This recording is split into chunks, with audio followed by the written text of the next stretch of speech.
चलिए बढ़ते आगे और 24 मिनट पे 24 अहम खबरें आपको दिखाते हैं। दिल्ली के डिप्टी सीएम मनीष सिसोदिया को केंद्रीय जांच एजेंसी सीबीआई ने आज पूछताछ के लिए बुलाया है। जानकारी के मुताबिक मनीष सिसोदिया पहले राजघाट जाएंगे, उसके बाद सुबह 11 बजे सीबीआई मुख्यालय पहुंचेंगे। जांच एजेंसियों ने अब तक इस केस में 3 आरोपियों विजय नायर, समीर महेंद्रू और अभिषेक बोइनपल्ली को गिरफ्तार किया है।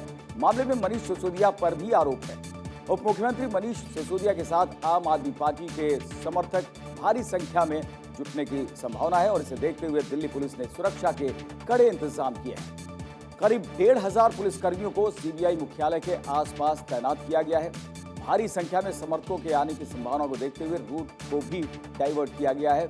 ये संभावना जताई जा रही है कि उनके साथ भारी संख्या में समर्थक सीबीआई दफ्तर तक पहुंचेंगे।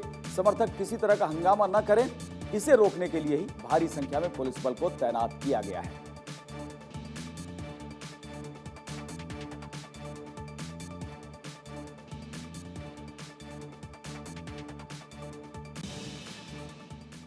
इस बीच दिल्ली के मुख्यमंत्री अरविंद केजरीवाल ने मनीष सिसोदिया की गिरफ्तारी की आशंका जताई है। उन्होंने कहा है कि सीबीआई ने मनीष सिसोदिया को पूछताछ के लिए बुलाया है। हमारे सूत्र ने बताया कि उनकी गिरफ्तारी होगी, ये बेहद दुखद है। उन्होंने कहा कि सीबीआई ने सिसोदिया के आवास पर छापा मारा और उनके बैंक लॉकर्स की तलाशी ली। उनके कार्यालय पर भी छापा मारा, उनके गांव में संपत्तियों पर छापा मारा, लेकिन कुछ भी नहीं मिला। केजरीवाल ने दावा किया कि ऐसे व्यक्ति को झूठे मामले में फंसाकर बदनाम करने की साजिश रची गई है। तो सिसोदिया गिरफ्तार हो सकते हैं। दिल्ली के सीएम अरविंद केजरीवाल ने यह आशंका जताई है, बदनाम करने की साजिश हो रही है। जांच में अब तक कुछ भी नहीं मिला है। कई जगह पर छापेमारी की गई है और आज एक बार फिर से सिसोदिया से सीबीआई पूछताछ करने वाली है। शराब घोटाले में मनीष सिसोदिया से पूछताछ होगी और सिसोदिया को गिरफ्तार भी किया जा सकता है। अरविंद केजरीवाल ने ये आशंका जताई है और साथ ही कहा है कि मनीष सिसोदिया को बदनाम करने की कोशिश हो रही है। जांच में अब तक कुछ भी नहीं मिला है।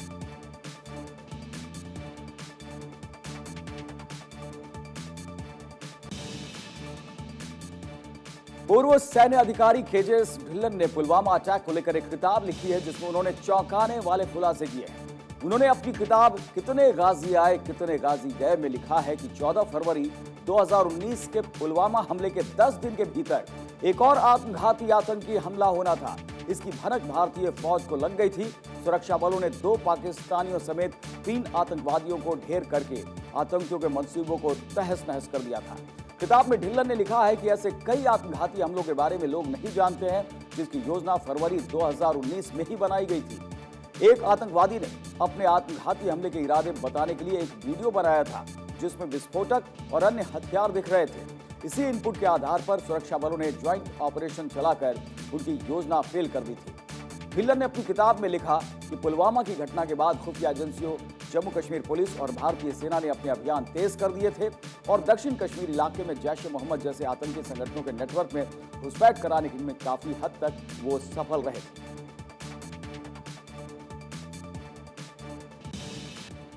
छत्तीसगढ़ के नवा रायपुर में कांग्रेस के 85वें राष्ट्रीय महाधिवेशन का आज यानी 26 फरवरी को आखिरी दिन है।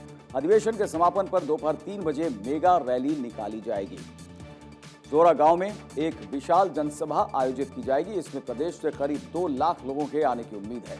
वहीं उससे पहले दूसरे दिन की शुरुआत सीपीपी चेयरपर्सन सोनिया गांधी और कांग्रेस अध्यक्ष मल्लिकार्जुन खड़गे ने ध्वजारोहण कर की। इस दौरान राहुल गांधी, सीएम भूपेश बघेल समेत आदमी नेता मौजूद रहे। दूसरे दिन पार्टी की पूर्व अध्यक्ष सोनिया गांधी ने राजनीति से रिटायरमेंट का इशारा कर दिया। सोनिया ने शनिवार को अपने संबोधन में कहा, भारत जोड़ो यात्रा के साथ ही मेरी राजनीतिक पारी अब अंतिम पड़ाव पर है। सोनिया ने पहली बार पार्टी अध्यक्ष की कुर्सी संभालने से लेकर अब तक आए उतार चढ़ाव को लेकर अपनी बात रखी। उन्होंने कहा, 1998 में जब मैं पहली बार पार्टी अध्यक्ष बनी तब से लेकर आज तक यानी पिछले 25 सालों में बहुत कुछ अच्छा और बुरा अनुभव भी रहा। 2004 और 2009 में पार्टी का परफॉर्मेंस हो या फिर मनमोहन सिंह को प्रधानमंत्री बनाने का फैसला, ये व्यक्तिगत तौर पर मेरे लिए संतोषजनक रहा।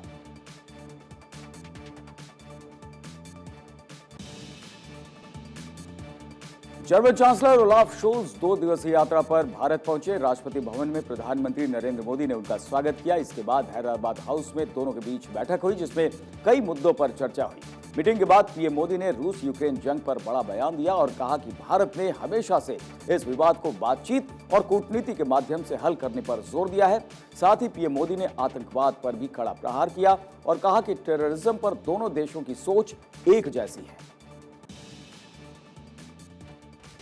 रूस और यूक्रेन के बीच चल रहे युद्ध का 1 साल पूरा हो चुका है। अब तक दोनों में से कोई भी पक्ष पीछे हटने को तैयार नहीं। दोनों देशों के बीच जारी युद्ध की वजह से दुनिया भर का माहौल बिगड़ा हुआ है। ऐसे में अब पूरी दुनिया की नजर प्रधानमंत्री नरेंद्र मोदी पर है। सभी को उम्मीद है कि जंग खत्म करवाने में पीएम मोदी अहम भूमिका निभा सकते हैं। और इसी उम्मीद के साथ जर्मनी के चांसलर ओलाफ शोल्ज भारत पहुंचे, जहां उनका गर्मजोशी से स्वागत हुआ।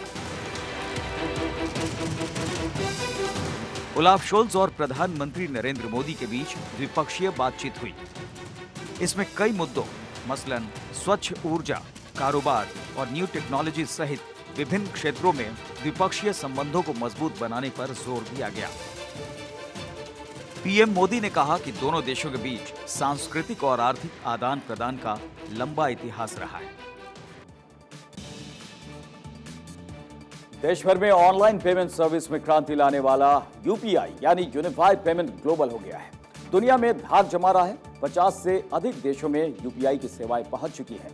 पीएम मोदी के लिए ये कितना अहम है कि उन्होंने G20 समूह के माध्यम से यूपीआई को दुनिया के साथ साझा करने की पेशकश की। उन्होंने कहा कि यूपीआई कई अन्य देशों के लिए आदर्श साबित हो सकता है। प्रधानमंत्री नरेंद्र मोदी के डिजिटल विजन से दुनिया बाखबर है। दुनिया भर में भारत का जलवा कायम है। कोई भी फील्ड हो, भारत अपना लोहा मनवाने में पीछे नहीं है। पीएम मोदी ने जब से केंद्र की सत्ता संभाली है, डिजिटल पेमेंट के लिए लगातार लोगों को प्रोत्साहित कर रहे हैं। यही वजह है कि यूनिफाइड पेमेंट्स इंटरफेस यानी कि यूपीआई का विस्तार हो रहा है और अब ये पेमेंट सिस्टम देश से निकलकर दुनिया के कई देशों में पहुंच गया है। प्रधानमंत्री नरेंद्र मोदी ने G20 समूह के माध्यम से भारत के डिजिटल भुगतान प्रणाली यूपीआई को दुनिया के साथ साझा करने की पेशकश की। G20 समूह के वित्त मंत्रियों और केंद्रीय बैंक के गवर्नरों को संबोधित करते हुए पीएम मोदी ने कहा कि यूपीआई कई अन्य देशों के लिए आदर्श साबित हो सकता है।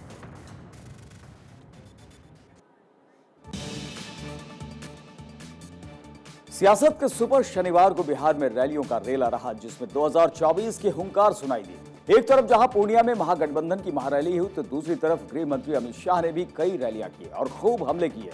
पीएम बनने का सपना संजोए नीतीश कुमार पर हमला बोलते हुए उन्होंने कहा कि नीतीश का सपना कभी पूरा नहीं होगा। बिहार में चुनावी शंखनाद हो गया है। 2024 की जंग के लिए सभी पार्टियां चुनावी मैदान में उतर गई हैं। पूर्णिया में महागठबंधन की महारैली हुई, जिसमें गठबंधन के सभी 7 दलों के नेता शामिल हुए। रैली को CM Nitish Kumar, deputy CM Tejashwi Yadav ने संबोधित किया। आरजेडी सुप्रीमो लालू प्रसाद यादव ने भी वीडियो कॉन्फ्रेंसिंग के जरिए संबोधित किया और कहा कि नरेंद्र मोदी सरकार की विदाई का वक्त आ गया है। गृह मंत्री अमित शाह ने भी बिहार में हुंकार भरी। वाल्मीकि नगर में गृह मंत्री अमित शाह ने मुख्यमंत्री नीतीश कुमार पर करारा हमला करते हुए कहा, जिस जंगल राज के खिलाफ नीतीश कुमार ने बीजेपी के साथ सरकार बनाई, फिर नीतीश उसी जंगल राज के जनक लालू यादव की गोद में बैठ गए। नीतीश कुमार ने बहुत बार आया राम गया राम कर लिया।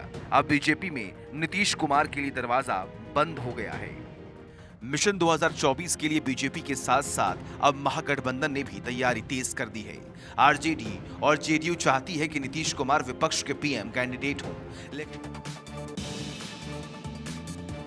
मध्य प्रदेश में सीएम शिवराज सिंह चौहान जहां एक तरफ लोगों की सेवा में जुटे हैं, वहीं दूसरी तरफ उनके ही विधायक मिट्टी पलीत कर रहे हैं।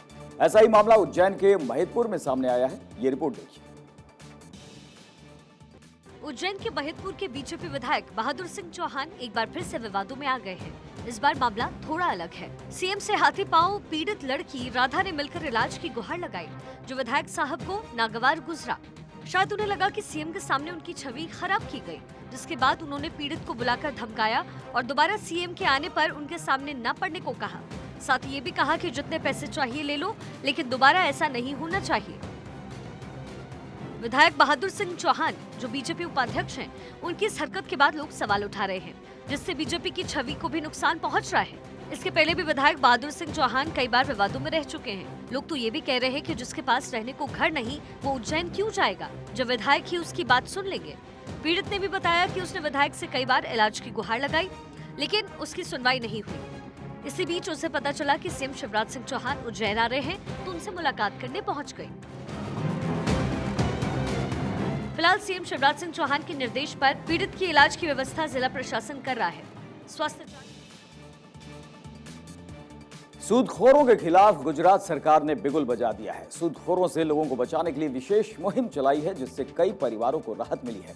दरअसल गृह राज्य मंत्री हर्ष संघवी ने सूदखोरों से लोगों को बचाने के लिए विशेष आदेश दिया, जिसके बाद सूबे की पुलिस ने जनता दरबार लगाकर लोगों की शिकायत सुनी। गुजरात में सूदखोरों का बोलबाला है। वहां के लोग सूदखोरों से परेशान हैं। आए दिन सूदखोर लोगों को परेशान करते हैं। परेशान लोगों को बचाने के लिए गुजरात सरकार और गृह राज्य मंत्री हर्ष संघवी एक्शन में आ गए। सूदखोरों के खिलाफ अभियान चलाया गया और पुलिस को खास आदेश दिया गया। सरकार के आदेश के बाद गुजरात पुलिस ने विशेष अभियान चलाया। हर्ष संघवी न केवल सूदखोरों से लोगों को बचाव में जुटे हुए हैं, बल्कि ऐसी रणनीति बनाई है जिससे भोले भाले गरीब लोग सूदखोरों के जाल में ना फंसे। गुजरात सरकार एक तरफ सूदखोरों पर नकेल कस रही है, तो दूसरी तरफ कर्ज देकर जरूरतमंदों की मजबूरी दूर कर रही है। सरकार का यह प्रयास निश्चय ही काबिले तारीफ है और इसके लिए सूबे में हर्ष संघवी की वाहवाही भी हो रही है।